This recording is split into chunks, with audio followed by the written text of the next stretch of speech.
Alrighty. So, because it's fall, it's back to school.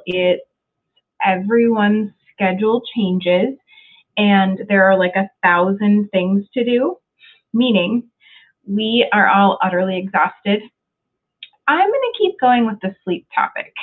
I think it's something that's really, really overlooked when it comes to how we feel.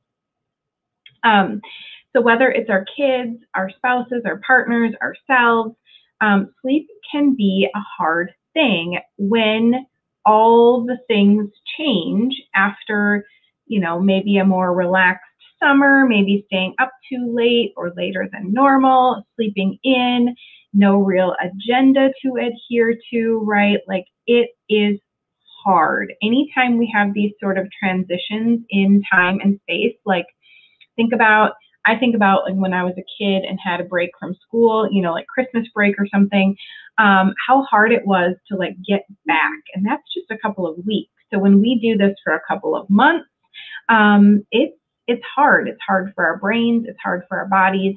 And there are reasons. There are reasons that seems difficult and challenging. So I want to talk with you about that a little bit and something you can do to help.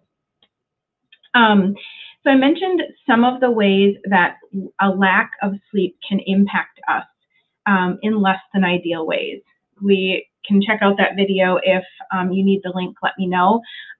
But what I wanted to talk about today is to explore why sleep is so important, what getting good sleep really does for us. So adequate quality sleep increases our productivity, lowers our risk of disease, encourages our healthy immune system, improves memory and retention, lessens our risk of injury, and we have improved recovery if we are to get sick or are to have an injury or something happen. Some pretty good reasons to get good sleep, right? Like, can you agree? Those are all really good reasons to sleep well. A common thing that I hear is how we forget the importance of rest. We wake up really early to start the day. We stay up too late to get it all done, and we still feel like we're falling short. We still feel like we're not doing enough. Anybody else? From day to day, it's go, go, go all day long, from this thing to that thing, pick up this person, drop this thing off, be here, show up there, all the things. Like, we carry the weight of the world's expectations of us on our shoulders, and one step beyond that, our own expectations can be pretty hard to manage. And I am speaking from experience on that one. The things that we put in front of ourselves, the things that we put on our own plates are often the things that are the most challenging to overcome. And so releasing some of those expectations by getting good sleep seems like a weird parallel, weird connection, but it's so, so important. So let's look at how meditation, here's my tip, you knew this was coming, how meditation can help us with this very common problem. So, did you know that stress increases cortisol? Probably. This is probably something that most of us are familiar with. Cortisol is the stress hormone that sends out all kinds of signals to the body saying, we're in trouble, take action, do all the things that you need to do to survive. It also correlates with adrenaline, which is a whole nother piece of the puzzle, but for now we're going to talk about cortisol. Cortisol has been kind of dubbed nature's built-in alarm system. So what happens when an alarm goes off, like your smoke detector or your alarm on your car? You go and you like search and quick and move and act. Like, you don't just sit there and listen to the alarm usually. Sometimes, like if it's your neighbor's car, you're like, okay, you can turn that off anytime now. But usually we become quick acting when that happens. And so the same thing is happening inside of us when cortisol spikes up. So when cortisol is high, melatonin is usually low. Melatonin is the thing that's necessary for our sleep-wake cycle. It has to do with our circadian rhythm. And if you think about days before technology, before lights, before artificial things came into our life, we woke up when the sun rose, we went to bed when it set. Like, that was the pattern. And so you had this natural thing happening. When we started introducing, lanterns and candles and electricity and artificial light, and then all of the technology in our world now, it is really hard to stay on that cycle. And so it's really important to try to balance this cortisol and melatonin, because we really do need that for good sleep. So research shows that meditation lowers cortisol to the tune of 50% in many cases.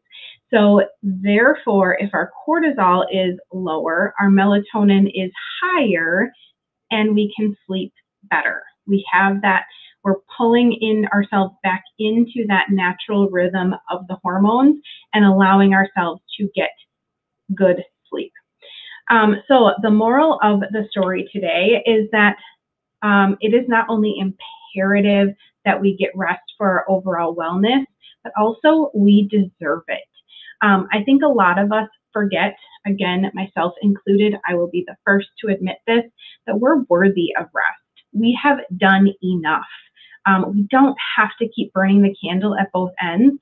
In fact, many of us will find that getting good sleep, allowing our mind and our body to rest, help us feel more productive. It improves our mood. We just feel better overall, which of course is a win for everything. That impacts our entire day. Our actions, our thoughts are all impacted by how we're feeling. So if we wake up feeling tired and groggy and exhausted and overwhelmed, we're less likely to take action and do things in a way that are going to move us forward. We'll feel stuck. We'll feel unproductive. We'll have short tempers, like you name it. A lot of things happen when we don't get good sleep. So if you are struggling with getting good sleep, if you feel like you're not sleeping well, if you feel like you're trying to get better sleep, but it's just not working, if you're trying to figure out ways to allow yourself more sleep, reach out to me. I'd be more than happy to share resources, give you tips, talk you through how meditation can work in this, so that you get the rest that you deserve.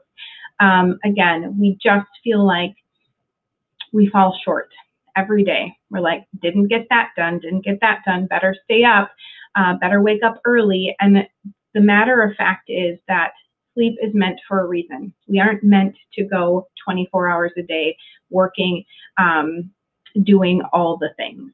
We aren't meant to go 20 hours a day, some of us. Really push those boundaries of how much sleep we're getting. And it's just super, super important to allow yourself to rest. So if you need permission to call it a day, here is your permission slip. Don't keep pushing. Sleep is so, so important. So again, if you need help, if you're wondering how you can start implementing meditation into your nightly routine, so that you are able to release some of that stress, let that cortisol come down, increase that melatonin, help your body's natural cycle through this sleep and wake, then I am here for you. Please reach out. Again, it's just super important, and I feel like this is something that's a topic that so many of us struggle with. So I'm here for you. Get rest, permission slip to allow yourself to turn off and take breaks and relax.